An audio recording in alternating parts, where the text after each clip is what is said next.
Hello students, good morning.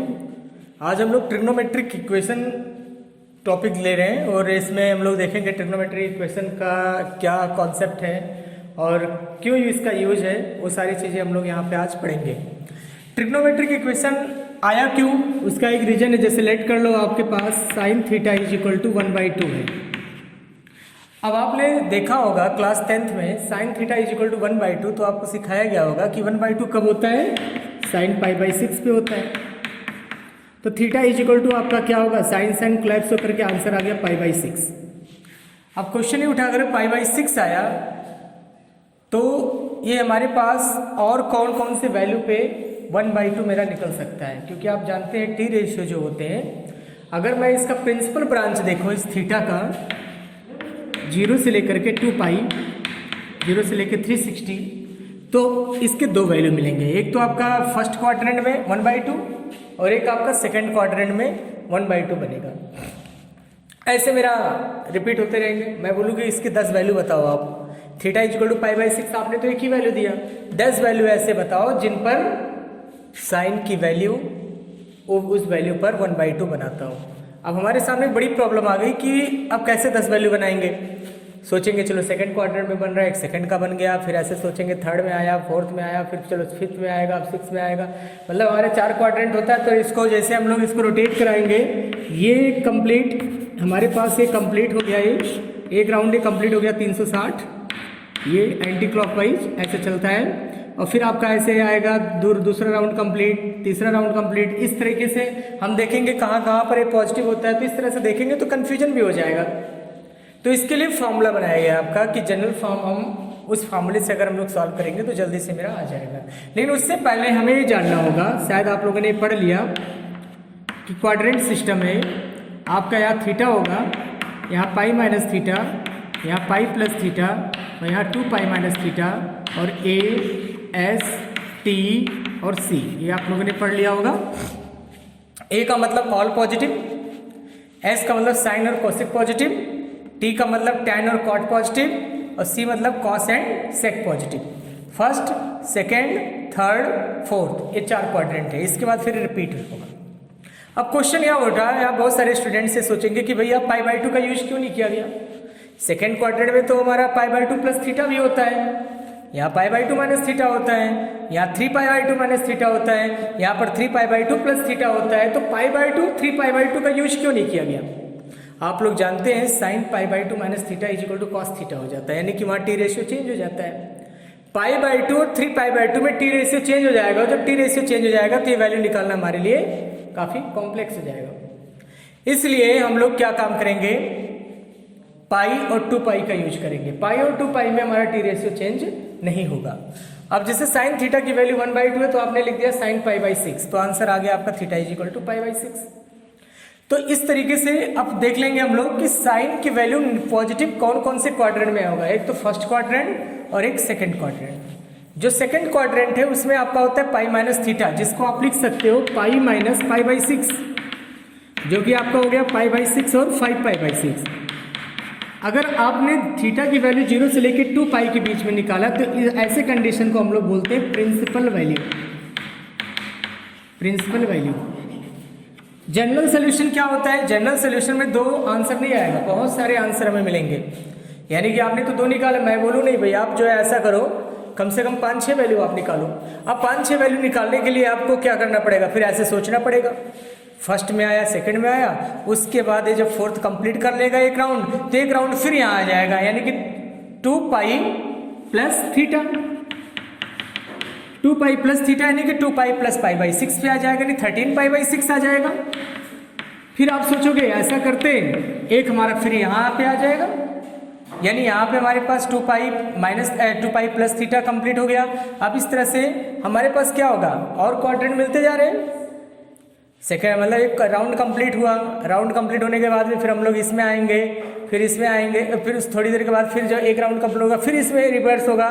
तो इस तरह से 3π + θ करेंगे तो काफ़ी कॉम्प्लेक्स होता जा रहा है, जो कि हमें वैल्यू निकालना हमारे लिए बहुत ही डिफिकल्ट है। ये 2 वैल्यू निकालना तो ईजी है 0 से 2π के बीच में, लेकिन तीसरी वैल्यू, चौथी वैल्यू, पांचवी वैल्यू तुम्हारे लिए बहुत डिफिकल्ट होगा। तो इसके लिए आता है जनरल सोल्यूशन, इसीलिए बनाया गया ट्रिग्नोमेट्री में जनरल सोल्यूशन कि आप 1 नहीं 2 नहीं 10 वैल्यू तक आप निकाल सकते हो। तो इसके कॉन्सेप्ट है, वो कॉन्सेप्ट आपको लर्न करने होंगे। पहला कॉन्सेप्ट तो आपका यही है कि आप पाई माइनस थीटा और पाई प्लस थीटा इस तरीके से आप लर्न करना होगा आपको। First quadrant, second, third and fourth, ये आपको लर्न करने होंगे जिससे कोई प्रॉब्लम ना हो क्वाड्रेंट के लिए। अब हम लोग कुछ फॉर्मूले पहले पढ़ेंगे। साइन थीटा जनरल सोल्यूशन के लिए sine theta is equal to अगर 0 होता है तो theta is equal to r pi होगा। दूसरा है cos theta is equal to 0 है तो थीटा इज इक्वल टू आपका आ जाएगा 2r + 1 इंटू पाई बाई 2। ये time theta is equal to 0 के लिए भी ये जनरल सोल्यूशन अप्लाई होता है। थर्ड है अगर sine theta is equal to sine alpha है आपका तो थीटा इज इक्वल टू आपका हो जाएगा r pi plus -1 to the power r into alpha. Fourth है cos theta is equal to cos alpha अगर आपका आ गया तो थीटा इज इक्वल टू आपका आ जाएगा 2r पाई प्लस माइनस अल्फा। ऐसे ही आप जो है यहाँ पे tan theta is equal to tan alpha ले सकते हो तो आपका आ जाएगा theta is equal to r pi plus alpha. आप देख सकते हैं फाइल। और एक और है क्वाड्रेटिक फॉर्म, जैसे sine square theta is equal to 1/2 दे दिया, sine square theta is equal to 3/4 दे दिया। उस कंडीशन के लिए sine square theta is equal to sine square alpha, cos square theta is equal to cos square alpha, tan square theta is equal to tan square alpha. इन तीनों के लिए एक ही फार्मूला यूज होता है। एनडीए में क्वेश्चन भी पूछे जाते हैं इसमें, r pi plus minus alpha. बहुत बार पूछा गया है कि क्वाड्रेटिक के लिए क्या होगा। अभी एक क्वेश्चन उठा के दे दिया इन्होंने, sine square theta is equal to sine square alpha, और नीचे ऑप्शन में दे दिया, ए ऑप्शन ए दे दिया, बी इसका दे दिया। बहुत सारे स्टूडेंट्स इसको अप्लाई करके आते हैं, sine theta is equal to sine alpha. ये नहीं है, एनसीईआरटी में आपको ये नहीं मिलेगा। ये आपको एक्स्ट्रा इसलिए बताया गया कि आप थोड़ा सा देखो, अगर आर डी शर्मा आप पढ़ रहे हो वहाँ आपको मिलेगा ये sine square theta is equal to sine square alpha, मतलब क्वाड्रेटिक के लिए theta is equal to r pi plus minus alpha. तो ये है क्या, आपको ये सारे फॉर्मूले जो बताया गया है क्या। आर जो आपका है बिलोंग्स टू इंटीजर। इंटीजर मतलब आपको पता है आर की वैल्यू क्या ले सकते हो आप, 0 +-1 +-2 +-3 ये ले सकते हो। तो आपको बताया क्या गया है, इसका मतलब क्या हुआ आप जान लो। जैसे साइन थीटा की वैल्यू आपका 0 आ गया, अब मैं आपसे बोलूँ कि साइन थीटा की वैल्यू 0 कब होगा, तो आप बताओगे सर एक तो थीटा इज इक्वल टू 0 पे होता है, एक होता है हमारा पाई पे होता है। इसके आगे फिर आप सोच में पड़ जाओगे अब कैसे क्या करें। अगर आपको जनरल सोल्यूशन पता है तो आप इजिली आप बता सकते हो साइन थीटा की वैल्यू 0 अगर है तो आप लिख सकते हो आर की वैल्यू 0 इंटू पाई 0, आर की value 1 into pi pi, r की value -1 into pi minus pi, r की वैल्यू 2 पाई, आर की वैल्यू -2 पुट करते जाओ, आर की वैल्यू आपकी रिजल्ट निकलते जाएंगे। अब कोई वैल्यू उठा लो आप, साइन 2 पाई ले लो, आपको ऐसा लग रहा है कि भाई साइन -2 पाई मैं लूँगा, और जरा चेक करते हैं माइनस साइन 2 पाई की वैल्यू क्या होगा। साइन -2 पाई नेगेटिव आउटसाइड हो गया, साइन 2 पाई हो गया, और साइन 360 की वैल्यू 0। आप देख सकते हो जितने भी वैल्यू मिलेंगे सब पे आंसर आपको रिजल्ट निकलता हुआ चला जाएगा। तो मैं आपको पहले बता चुका कि अगर प्रिंसिपल सोल्यूशन आता है, प्रिंसिपल वैल्यू आता है तो आप 0 से लेकर 2 पाई तक निकालोगे, लेकिन अगर जनरल सोल्यूशन आता है तो आपको आर के फॉर्म में ही आंसर देना है। चलिए एक क्वेश्चन लेते हैं, एक डिफरेंट टाइप का क्वेश्चन लेते हैं हम लोग। साइन √3 साइन थीटा, ऐसा लिख देते हैं इसको, 2 sine theta +1 is equal to 0, ये लिख दिया मैंने। अब मैं बोले इसका जनरल सोल्यूशन आप बताओ क्या होगा। तो जनरल सोल्यूशन के लिए sine theta is equal to आप लिखोगे -1/2। अब साइन थीटा की वैल्यू -1/2 यानी नेगेटिव। साइन की नेगेटिव वैल्यू कब होता है, फर्स्ट में तो all positive, A means all positive, second means हो गया साइन एंड कोसेक पॉजिटिव, यानी कि सेकंड में भी नहीं आएगा, फर्स्ट में भी नहीं आएगा, थर्ड एंड फोर्थ में आएगा। तो पहले कौन सा आ रहा है, थर्ड आ रहा है, तो थर्ड लोगे, उसके बाद फोर्थ वाला अपने आप आएगा। यहाँ बहुत सारे स्टूडेंट से भी पूछते हैं सर फोर्थ क्यों नहीं लिया गया। ऐसा देखो, अगर आप फोर्थ लोगे तो थर्ड आपका क्या होगा, छूट जाएगा, तो आप थर्ड लेके चलोगे। Sine theta is equal to sine pi plus पाई/6 हो जाएगा, जो कि आपका आ गया थीटा इज इक्वल टू 7 पाई/6।